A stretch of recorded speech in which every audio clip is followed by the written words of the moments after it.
যেতে পারে নাই, বন্ধুর অভিমান হতে পারে। প্রেমিকা বলেছিল প্রেমিককে, তুমি আজ এই মোড়ে আমার সঙ্গে একটু দেখা করো বিকেল 5টার সময়। প্রেমিক কথা দিয়েছিল, প্রেমিকাকে কোনো কারণবশত যেতে পারে নাই। প্রেমিকার অভিমান হতে পারে। এইবার ধরুন আপনার কাজের লোক কেন কাজ করে দেয়নি, আপনার বাড়ির পরিচারিকা কেন কাজে আসেনি, তার উপরে অভিমান করে ভাই আজকে আমি ভাত খাবো না, এটা হতে পারে না। কত সুন্দর গোবিন্দের কথা দেখুন। গোবিন্দ বলছে, রাই ও রাই, আমি তোমার কেনা দাস, ওই রাধা দাস, ইয়াতে সন্দেহ যার, কোটি জন্ম ভজয়ে বৃথা ভজন সাধনে তার। আমি রাধা দাস রাই, আমি যদি তোমার দাস হয় মানে চাকর, আমি যদি তোমার চাকর হয় তাহলে রাই ও রাই, তুমি দাসের প্রতিমা কেন করো রাই, আমার দাসের প্রতিমা কেন করো রাই, প্রতিমান কেন করো রাই, দাসের প্রতিমা কেন করো রাই, আমি হলাম দাসে যে তোমার, দাসের প্রতিমান কেন করো রাই, আমি হলাম দাসী যে তোমার, দাসের প্রতিমা কেন করো রাই, অগোই আমি হলাম দাসে যে তোমার, বলি বলো বলো সুবদনী, বলে আমি হইলাম দাসী যে তোমার, বলো সুবদনী, বলে আমি হইলাম দাসী যে তোমার, শোনো শোনো শোভনী, আমি হইলাম দাস যে তোমার, তাই ধরব ধরব, আমি হইলাম দাস যে তোমার, শোনো শোনো শোভনী, দাসের প্রতিমা কেন করো রাই, আমি তোমার কেনা দাস, আমি যদি তোমার দাস হই তাহলে তুমি দাসের প্রতি অভিমান কেন করো। এই বলে গোবিন্দ রাধারানী বসেছিল, বুঝলেন। এতে বলিয়া ছুটিয়া যাইয়া, ছুটিয়া যাইয়া,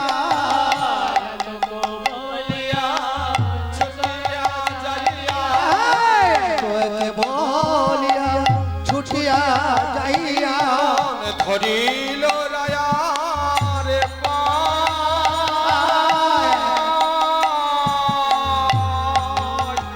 এ দশা দেখিয়া নিজ কান্তা বনে, এ দশা লাগিয়া নিজ কান্তাবনে, ফিরে নাহি ধনী চাই, এ দশা দেখিয়া নিজ কান্তাবনে,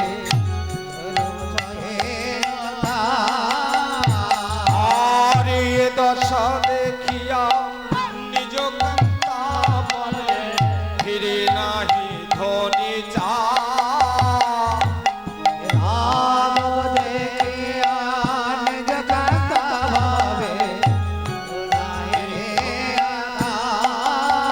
সঙ্গে সঙ্গে সঙ্গে সঙ্গে গোবিন্দের নয়নে জল আছে।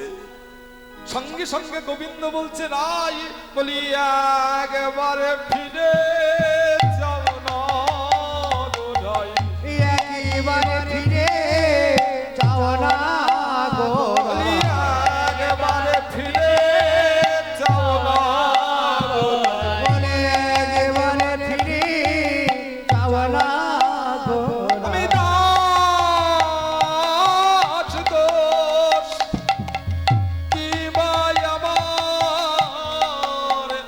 একবারে ফিরে যাও না গো রাই, না দোষ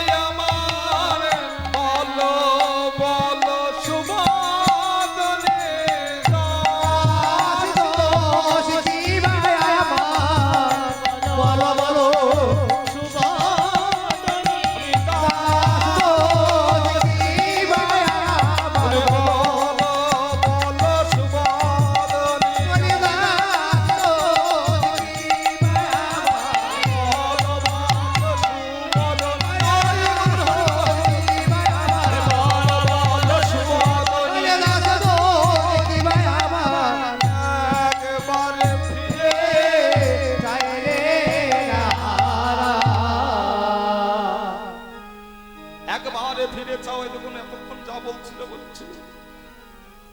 এতক্ষণে যা বলছিল কোনো কথা ছিল না। এইবারে রাধারানী আমার এই আপাদ মস্তকে ঢাকা নিয়ে বসে পড়েছেন, মুখে আর একটি কথা বলে না। যেই না বলেছেন ঢাকা নিয়ে বসে পড়েছেন, গোবিন্দের আর সহ্য হলো না। গোবিন্দ বলছেন, প্রিয়া যদি মান করে করয়ে ভৎস, করায়ে ভৎস, প্রিয়া প্রিয়তমা অভিমান করে যদি বাক্যবাণে জর্জরিত করে, বেদের বন্দনার চাইতে বেদ স্তুতি হইতে হরে মনে বেদের বন্দনার চাইতে বেদের স্তুতির চাইতে আমি বেশি আনন্দ পাই। যদি প্রিয়তমা আমাকে যদি বাক্য মানে জর্জরিত করে, যদি গালিগালাজ করে, আমি বেশি আনন্দ পাই। মশাই আপনি কি বলছেন? আমরা কৃষ্ণকে পূজা করব, হ্যাঁ গো, আমরা কৃষ্ণকে পূজা করব, কৃষ্ণকে বুকে জড়িয়ে ধরবো, কৃষ্ণকে আমরা সেবা দেব। সেই কৃষ্ণকে যদি আমরা গালিগালাজ করি, ভৎসনা করি, বাক্য মানে জর্জরিত করি, কৃষ্ণ বেশি আনন্দ পান? বলে 100 বার। মহাজন যখন বলেছেন তখন 100 বার। কিন্তু ওমা গালিগালাজ করতে পারবেন? আপনি কৃষ্ণকে গালিগালাজ করতে পারবেন? এত বড় বুকের পাটা। গালিগালাজ করতে হবে না ওমা। যখন সন্ধ্যাবেলায় সন্ধ্যা প্রদীপ দেখাবেন, যখন সন্ধ্যা বন্দনা করবেন, তখন খালি বলবেন তো, মা কালী তুই আমার বাড়ি থেকে বেরো।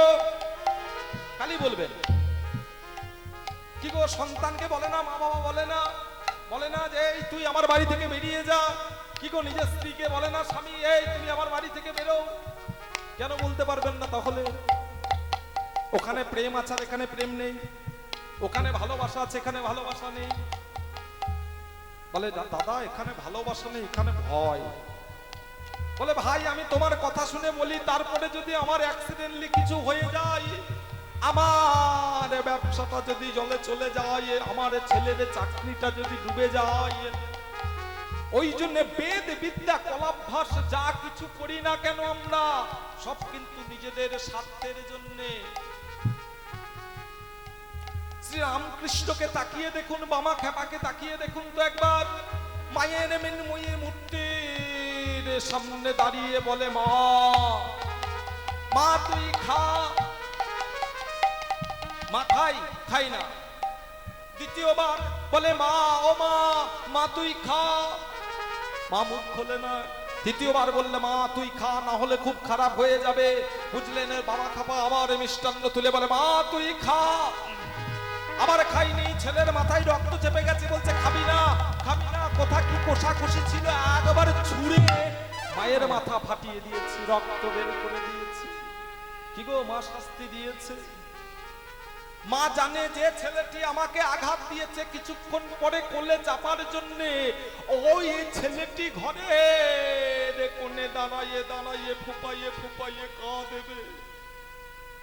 সন্তান মার বুকে কত আঘাত দেয়, কত লাথি মারে, কিন্তু মা কোনোদিন মেরেছে? আমরা গালিগালাজ করতে পারি না, আমরা ভালোবাসাও দিতে পারি না। প্রিয়া প্রিয়তমা অভিমান করে যদি বাক্যবাণে জর্জরিত করে, বেদের স্তুতি হইতে বেদের বন্দনার চাইতে আমি বেশি আনন্দ পাই। কিন্তু ওই প্রেমটি থাকতে হবে, ওই ভালোবাসাটি থাকতে হবে। মাথায় ঢাকা নিয়ে বসে পড়েছে, বলে না গো এইভাবে আর হবে বলে মনে হয় না। এইভাবে রাধারানীর মান যাবে বলে আর আমার মনে হয় না। বলে তাহলে বলে চলুন আমাদের সংক্ষেপে পথগুলো দেখে নি। কি পথ? উজ্জ্বল নীলমণি রসশাস্ত্রে শ্রীপাদ শ্রীরূপ গোস্বামী কৃত সর গোস্বামীর অন্যতম। তিনি উজ্জ্বল নীলমণি রসশাস্ত্রে 7টি পথের কথা উল্লেখ করেছে। 7টি পথের কথা উল্লেখ করেছে। সেই 7টি পথ কি? সাম দান ভেদ ক্রিয়া নীতি উপেক্ষা রসান্ত, কতগুলো বললাম? 7টা। বলে বাবা এগুলো খাই না গায়ে মাখে, মানে দিন দিন কৃষ্ণলীলার আলোচনা যা ছোট হয়ে যাচ্ছে, বুঝলেন? যেখানেই যাচ্ছি সেখানেই বলছে দাদা কৃষ্ণলীলার মোটামুটি সবই জানা আছে, আপনি অন্য কোনো লীলা করুন। যেখানেই যাচ্ছি প্রায়। আচ্ছা বলুন তো, যারা এক বিন্দু রসে ত্রিভুবন ভাসে, কত মুনি ঋষি যোগীগণে যার এক বিন্দু রসের কুল কিনারা খুঁজে পাই না, আর আপনি মোটামুটি কৃষ্ণলীলার সবই জানেন। কত বড় আমাদের বুদ্ধি, কত বড় বুদ্ধি! এই দেখুন শাম কাকে বলে। একটা ঘটনা বলি, বললে তাড়াতাড়ি বোঝা যাবে। আচ্ছা মা, আমাদের প্রথম লকডাউন কবে হয়েছিল? 2020 20 তারিখ, 19 তারিখ, 19-এ নয়, 2020-এ। ওটা তো আলাদা, 2000 ওটা অ্যানাউন্সমেন্ট হয়েছিল, কিন্তু চালু হয়েছিল 20 তারিখ 2020-এর 20-এ প্রথম যখন লকডাউন হয়, ফার্স্ট লকডাউন। তো যখন, আচ্ছা একবার হাত তুলুন তো, যে এই লকডাউন পরিস্থিতিতে কারা কারা পড়েছিলেন? কেউ করেন নাই, ওই 2-1 ছাড়া। ঘরে বন্দি করে রাখে নাই মা, বেরোলে পুলিশে মারছিল, বলে নাই এমন সিচুয়েশন। এই দেখুন আমার পাশের বাড়িতে একটা দাদু থাকতো, খুব মন দিয়ে শুনবেন ঘটনাটা। আমার পাশের বাড়িতে একটা দাদু থাকতো, হাই স্কুলে মাস্টার মশাই। যেই না রিটায়ার্ড করেছেন, বুঝলেন, অমনি লকডাউন, ছেলে মেয়েরা সব বাইরে থাকে, কর্মক্ষেত্রে বাইরে থাকে। বাড়িতে 2টি লোক, দাদু আর ঠাকুমা। ছেলে মেয়েদের সঙ্গে মনোমালিন্য নেই।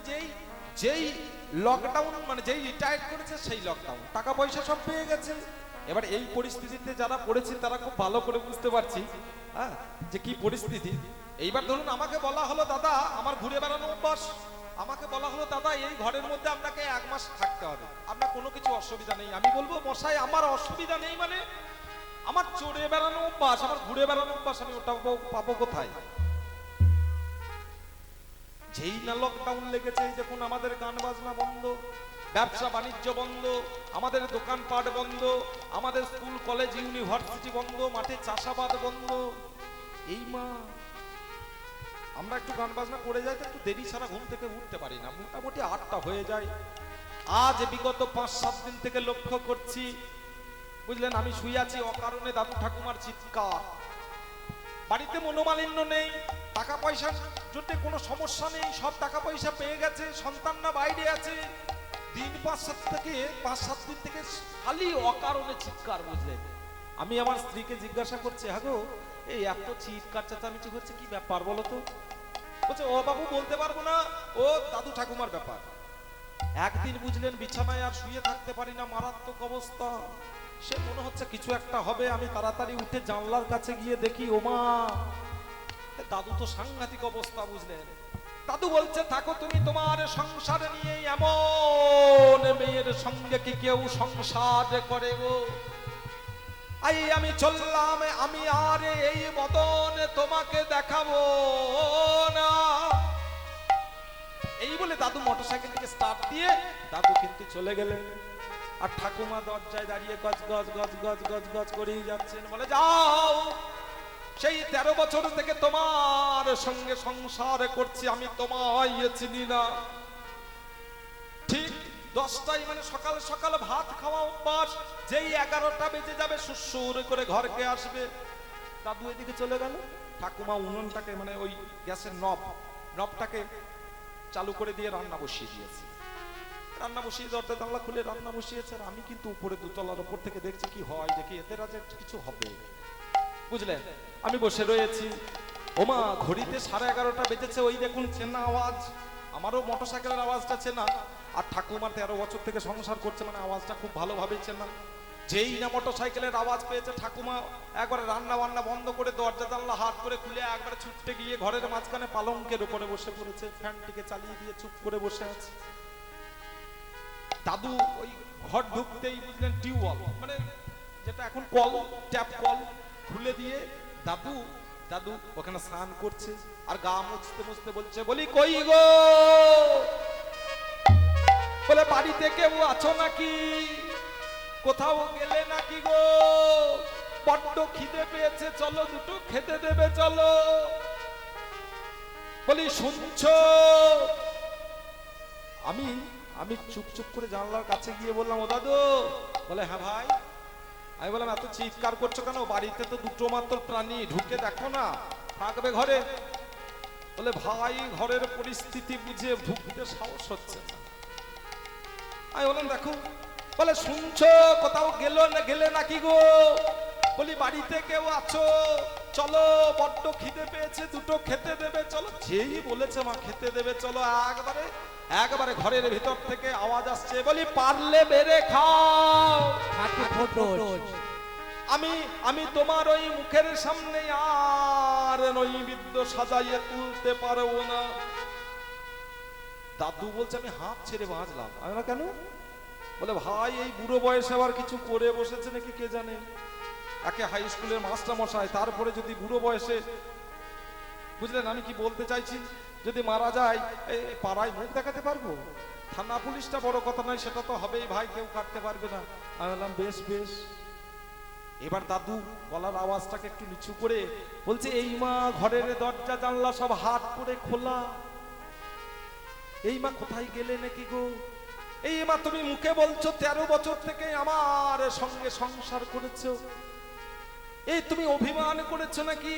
এই ছি ছি ছি ছি ছি ছি, তুমি অভিমান করেছো, তুমি আমার উপরে অভিমান করেছো। আচ্ছা বলো তো, ছেলে মেয়েরা সব বাইরে, রাস্তাঘাট সব বাজার বন্ধ, চাষাবাদ হচ্ছে না, কোনো মানুষের সঙ্গে কোনো মানুষের ভালো করে দেখা সাক্ষাৎ হচ্ছে না, এমন সময়ে কি আমার মাথাটা ঠিক থাকে বলো? আর আমার যদি কিছু হয় আমি কাকে বলবো? আমি তো তোমাকেই বলবো। এই বুড়ো বয়সে আমার বলতে তুমি, তোমার বলতে আমি, ছেলে মেয়ে আত্মীয় স্বজনে কেউ কারো নয়। আমার বলতে তুমি, তোমার বলতে আমি। তাহলে যদি কিছু হয়, আমি না হয় তোমার উপর একটু রাগই করেছিলাম, তুমি আমাকে দুটো কথা বেশি শুনিয়ে নিও, তুমি আমাকে দুটো কথা বেশি শুনিয়ে নিও। চলো লক্ষ্মীটি, আজকে রাগ করে না, চলো চলো আজকে আমি তোমাকে খাইয়ে দেবো, চলো আজকে আমি তোমাকে খাইয়ে দেবো। এই দেখো রাগ অভিমান করো না, আমার যদি কিছু হয় আমি দুটো কথা নয় তোমাকে বেশি শুনিয়েছি, তুমি নয় দুটো কথা বেশি শুনিয়ে নেবে। এই যে বাবা, আমরা এতক্ষণ ধরে এতগুলো কথা বললাম, এইটাকে কি বলে? এইটাকে বলে শাম। শাম কাকে বলে? প্রিয় বাক্যস্য রচনাং যুক্ত তৎ শাম গীয়তে। প্রিয় মানে মিষ্টি মিষ্টি, বাক্য মানে কথা, রচনাং মানে হচ্ছে বানিয়ে বানিয়ে, মিষ্টি কথা বানিয়ে বানিয়ে রাগ ভাঙিয়ে দেওয়ার নামকেই মহাজন শাম বলে গান করেছে। মহাজন শাম বলে গান করেছেন। কিন্তু এ জগতে আমার গোবিন্দের চাইতে মিষ্টি কথা কে বলতে জানে না বলুন তো? কেউ কি জানে? গোবিন্দের চাইতে মিষ্টি কথা কেউ বলতে জানে না।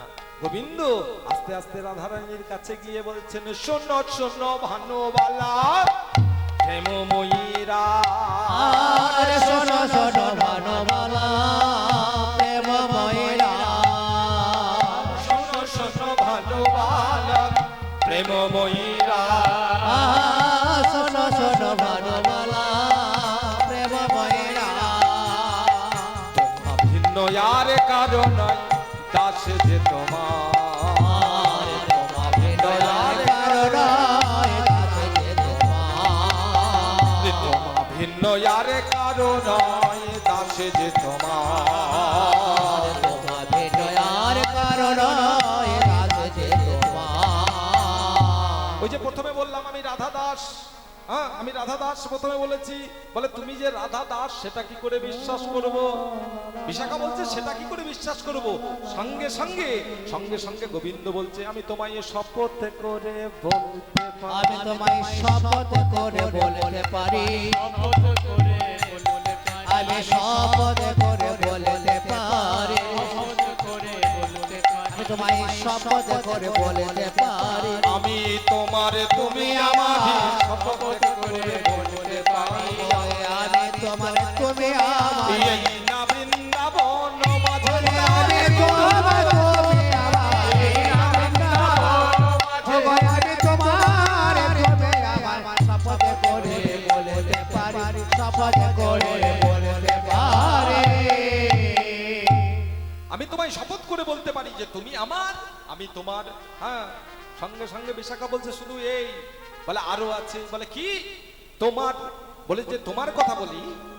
বিশাখা বলছে আরো আছে কি, বলে তোমার লাগিয়া সাথে গোলক ছাড়িলাম না, আর তোমার লাগিয়া সাধে গোলক ছাড়িলাম না, তোমার লাগিয়া সাথে দিবা, তোমার লাগিয়া সাথে তোমার লাগিয়া সাধে দিবা, তোমার লাগিয়া সাথে দিবা, তোমার লাগিয়া সাধে গোলক ছাড়িলাম না, আরে তোমার লাগিয়া সাধে গোলক ছাড়িলাম, আরে গাইতে তোমার নাম মুরলি ধরিলাম, তোমার নামে মুরলি তুলিলাম, গাইতে তোমার নাম মুরলি ধরিলাম। তোমার নাম মুরলি তুলিলাম। বিশাখা বলছে আগো এইটা একটু বাড়াবাড়ি হয়ে গেল না, বলছে এইটা একটু বাড়াবাড়ি হলো না, তোমারও লাগিয়া সাথের গোলক ছাড়িলাম। ওমা ওমা, বিশাখা বলছে এ গোবিন্দ তুমি কি আমাদের রাধা রানীর জন্য গোলক ছেড়েছো? বলে 100 বার, বলে 100 বার গোলক ছেড়েছি তোমাদের রাধা রানীর জন্য। বলে কি করে? বলে এই দেখুন, এক ভক্ত তপস্যা করছে, নাম হচ্ছে অভিমন্যু ঋষি। এক ভক্ত তপস্যা করছেন, সেই তপস্যায় সন্তুষ্ট হয়ে গোবিন্দ আমার গোলকে থেকে নেমে এলেন, বললেন হে ভক্ত তোমার কি চাই? তোমার তপস্যায় আমি সন্তুষ্ট, বলো তোমার কি চাই? সঙ্গে সঙ্গে ভক্ত বলছে প্রভু তোমার ঘরের যে প্রেয়সী রয়েছে শ্রীমতী রাধারানী, সেই রাধারানীকে আমি আমার ঘরণী রূপে চাই। সঙ্গে সঙ্গে গোবিন্দ বলছে ভাই ওইটা বাদ দিয়ে, বলে ওইটা বাদ দিয়ে তুমি চাও, তুমি যশ জ্ঞান শ্রী বৈরাগ্য তুমি অমরত্ব চাও, আমি দিয়ে দেব, কিন্তু ওই জিনিসটা আমি দেব না। বলে প্রভু তুমি দিতে পারবে? বলে না। বলে তাহলে তুমি এসো। এইভাবে গোবিন্দ চলে গেছেন, আবার ভক্ত তপস্যায় বসেছেন, আবার গোবিন্দ ফিরে এসেছেন। এইভাবে বিগত 6 বার যাওয়া আসা করেছেন। শেষবারে যখন গোবিন্দ সন্তুষ্ট হয়ে এসেছেন, বলে তোমার তপস্যায় আমি খুব সন্তুষ্ট, তোমার কি চাই বলো? বলো প্রভু তোমার আশা পাল্টেছে কিন্তু আমার চাওয়া পাল্টায় নাই। তোমার আশা পাল্টেছে, আমার কিন্তু চাওয়া পাল্টায় নাই। বলে তাহলে আমারও এই একটাই। বলে বেশ তথাস্তু, কিন্তু একটা কথা আছে। বলে কি কথা? বলে এত জনে এত কিছু চাই, কেউ নারী চাই, কেউ গাড়ি চাই, কেউ বাড়ি চাই, কেউ ঐশ্বর্য চাই, কেউ সম্পদ চাই, কেউ রাজনৈতিক প্রতিপত্তি চাই, কেউ অমরত্ব চাই, কেউ স্বর্গমার্ত পাতাল চাই। তুমি যেটা চাইলে তুমি আমার রাধা রানীকে নিয়ে কি করবে? তোমাকে দেব, তবে তুমি নিপংস হয়ে জন্মগ্রহণ করবে। সঙ্গে সঙ্গে ভক্ত গোবিন্দের চরণে পড়ে বলে প্রভু তুমি বোধহয় আমার শব্দের প্রতি মনোযোগ দাও নাই। বলে তার মানে আমি বলেছি যে তোমার প্রেয়সী শ্রীমতী রাধারানীকে আমি আমার ঘরণী রূপে চাই। তাই গুরু হরিব, কথাটা কিন্তু আস্বাদন করতে হবে বাবা। নিজের স্ত্রী আর ঘরণী দুটো কিন্তু এক জিনিস নয়। স্ত্রী সম্ভোগার্থে ব্যবহার হয়, আর ঘরণী সেটার ব্যবহার সম্পূর্ণ আলাদা। বলে তুমি বোধহয় আমার শব্দের প্রতি মনোযোগ দাও নাই। মনোযোগ দাও না, আমি জানি জানি আমি যদি গোবিন্দকে, আমি গোবিন্দ ভালোবাসি, সেই গোবিন্দকে পাওয়ার জন্য আমাকে রাস্তায় রাস্তায় ঘুরতে হবে, গোধলায় গড়াগড়ি দিতে হবে, কত গালিগালাজ শুনতে হবে, কত চোখের জল ফেলে কাঁদতে হবে, তবে কোথাও গিয়ে গোবিন্দকে পেলেও পেতে পারবো, গ্যারান্টি কিছু নেই যে পাবেনি। কিন্তু তুমি, হে প্রভু, তুমি যে নামের জন্য ধোলাইয়ে পড়তে পারো, ধোলাইয়ে পড়ে গড়াগড়ি দিতে পারো, কাঁদতে পারো, সেই তোমার সাধা নামের বস্তুটি যদি আমার ঘরে থাকে, প্রভু তুমি কৃপা করে দেখা দিয়ে যাবে, আমায় কৃপা করে দেখা দিয়ে যাবে,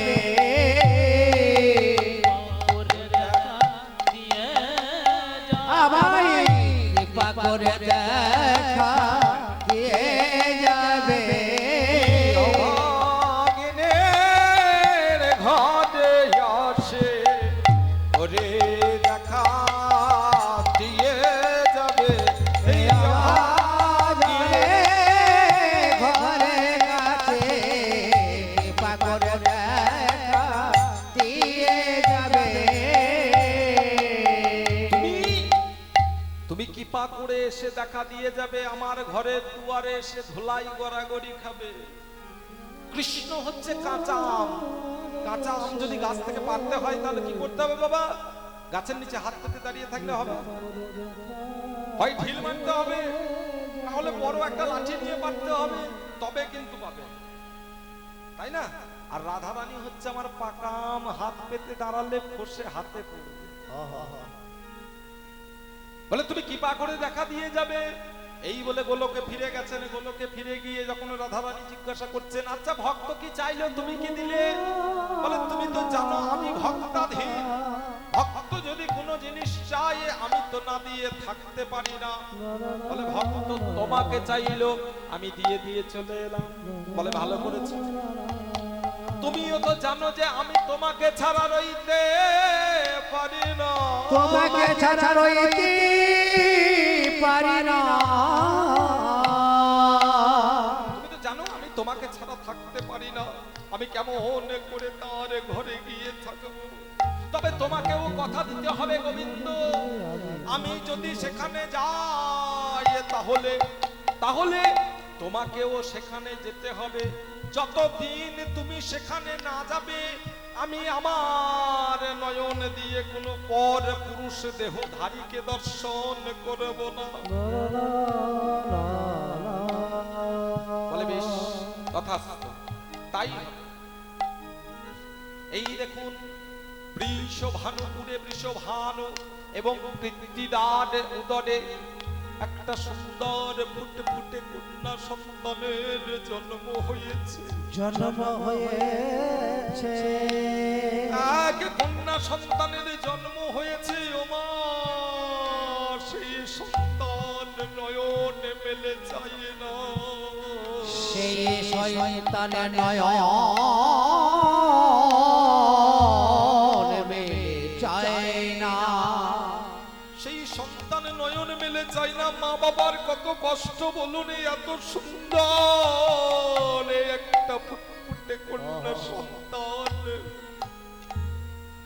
আস্তে আস্তে গ্রামে গঞ্জে সব খবর ছড়িয়ে পড়েছে। এদিকে মা যশোদা আর রোহিণী দেবী বলা বলি করছেন। মা রোহিণী বলছেন যশোদা, বলে হ্যাঁ দিদি, বলে শুনেছি যে বৃষভানুর নাকি এক কন্যা হয়েছে, একটি কন্যা হয়েছে, সেই কন্যা সন্তান নাকি চোখে অন্ধ, দেখতে পাই না। বলে দিদি তাই নাকি? বেশ, আজকে বিকেলে একবার